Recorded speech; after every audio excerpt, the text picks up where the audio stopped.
Gracias, presidente. Bienvenido, señor gobernador del Banco de México. En la balanza de pagos que publica trimestralmente el Banco de México, destaca el rubro denominado errores y omisiones. En 2013, este rubro registró una salida de divisas por 19,655 millones de dólares. En 2014 fue de 16,772 millones de dólares y en el 2015 de 17,112 millones de dólares. Es decir, que tan solo en los primeros 3 años del gobierno de Enrique Peña Nieto ha habido una salida de capitales de 54,540 millones de dólares, que es una cantidad muy similar al saldo de inversión de cartera de los mexicanos en el exterior. En estos montos, le pregunto, ¿están incluidos los 100 millones de dólares que el Grupo IGA, del Grupo IGA que se encontraron allá en los papeles de Panamá, o los de Ramiro Garza Cantú, que es un contratista de Pemex, o los de Oceanografía, que Martín Díaz y los hermanos Borgio pues saquearon a Pemex y ahora sabemos que los dineros están allá en Panamá, porque además están las triangulaciones bancarias, que había como HSBC, un banco que había sido sancionado ya por lavado de dinero. Es deber del Banco de México informar sobre estos aspectos porque es el responsable de llevar el control de las entradas y salidas de divisas. No se dieron cuenta de estas salidas tan grandes de estas divisas.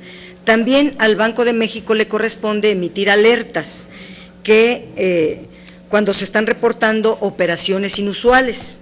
¿Cuáles son las alertas que emitió el Banco Central a las autoridades para que sancionaran esta fuga de capitales o estas operaciones extrañas en los papeles de Panamá? Eso por una parte. Por otro lado, la COFECE presentó un estudio sobre las condiciones de competencia en el sector financiero, por lo cual emitió una serie de recomendaciones que, aunque no son vinculantes, deberían de ser atendidas por los reguladores, entre otros por el Banco de México. Es preocupante que subsista una enorme concentración de la banca. 7 de 45 bancos que operan en el país siguen concentrando 79% de los activos, el 84% de la cartera y el 83% de las utilidades. ¿Cuál es, en su opinión, o cuál es su opinión sobre el estudio que hace la COFECE, la Comisión Federal de Competencia, en específico las recomendaciones que emitió y qué está haciendo el Banco de México para mejorar las condiciones de competencia en el sector financiero? Por otro lado, está el tema de la devaluación. Pues la devaluación, vista desde el ángulo que usted la ve, es uno. Dice que la economía, bueno, habló de muchas cosas, pero si la economía de Estados Unidos va muy bien y la devaluación hace más competitivas a las exportaciones, ¿por qué eso no se refleja en el crecimiento de México? Y yo creo que la devaluación afecta muy gravemente a la inmensa mayoría de la población que vive con su exiguo salario y que no vive de las exportaciones, sino netamente de su salario. Causa enorme daño, pero hay que decir que esta devaluación incrementa también el costo de la deuda externa, tanto del sector público como del sector privado, y que entonces yo le pregunto, si las exportaciones se vuelven más competitivas, ¿eso ayuda? Sí, pero a un núcleo muy pequeño de la población. Y la devaluación es una buena oportunidad para sustituir importaciones, que pudiera ser un ángulo positivo, pero siempre y cuando hubiera una política pública de fortalecimiento de la industria nacional, que no se ve por ningún lado. Por otro lado está el tema de la devaluación. Ay, déjeme encontrarlo. Pero hago mientras los remanentes. Los remanentes del Banco de México en 2015 fueron de 378,235 millones de dólares. 109,142 será para incrementar las reservas de capital, 30,000 millones para las reservas para incrementar las reservas por revaluación, de tal manera que el remanente neto que se le entrega al gobierno es de 239,000 millones de dólares, que aquí se dice que está bien inyectado a la deuda, pero pudiera reinyectarse mejor en Pemex, porque Pemex es el que le da la garantía a la deuda pública.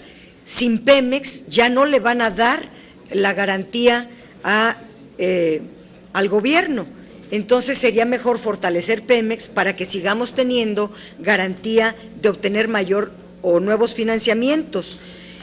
Sin embargo, pues no se está etiquetando o aplicando este recurso para el fortalecimiento de Pemex. En relación al crecimiento, la inflación y el crecimiento, pues es incuestionable que los costos de una inflación elevada, descontrolada, serían muy altos para la economía, y hay que reconocer que el Banco de México ha mantenido controlada la inflación, aunque esto no se refleja en el crecimiento económico ni en el bienestar de la población. Si contamos de 2000 a 2015, la inflación suma 4.3% promedio anual, un poco arriba del límite establecido por el Banco de México. Sin embargo, el PIB per cápita en este periodo aumentó solo 0.6% del promedio anual. El crecimiento ha sido muy pobre y las desigualdades se han venido incrementando.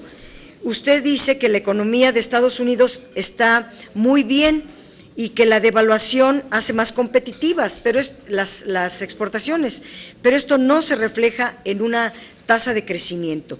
Y hablando de crecimiento, ¿por qué usted está estimando una tasa de crecimiento entre 2 y 3% menor al promedio mundial, que es de 3%, y también 2 o 3% menor al promedio de los países emergentes, que es de 4%?